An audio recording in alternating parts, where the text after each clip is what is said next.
Hi, I'm Marty Schulman, and I've been affiliated with Ruffner since before 2000.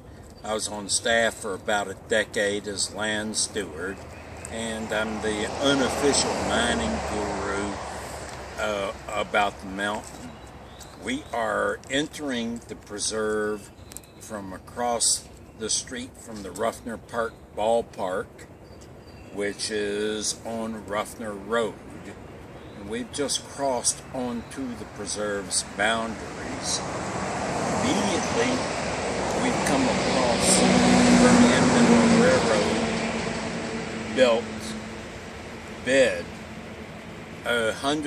approximately 160-mile loop that ran around the city starting in the late 1880s up until the early 1960s.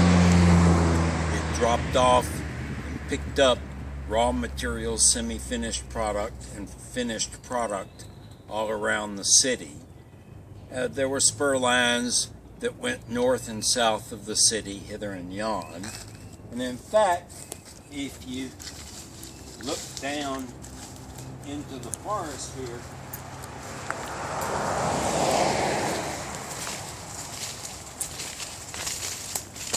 I am currently standing on one of the few remnant pieces of railroad rail of the Birmingham Mineral built. There are a couple of others, but they're rather obscure and stuck back up into the woods, hard to see. And previously, before all this unconsolidated church washed down to this point, some of that track was exposed right here. The next feature that we find is this church. Ruffner, like all of Red Mountain, is kind of unique in that the youngest rock, the Mississippian Fort Payne Church, is at the lowest point on the mountain, and the oldest rock that we'll be going to up in the quarries, the Ordovician Chickamauga limestone, is at the top of the mountain. This came about through multiple upthrusts while the Appalachian mountain chain was being formed after the iron ore was deposited.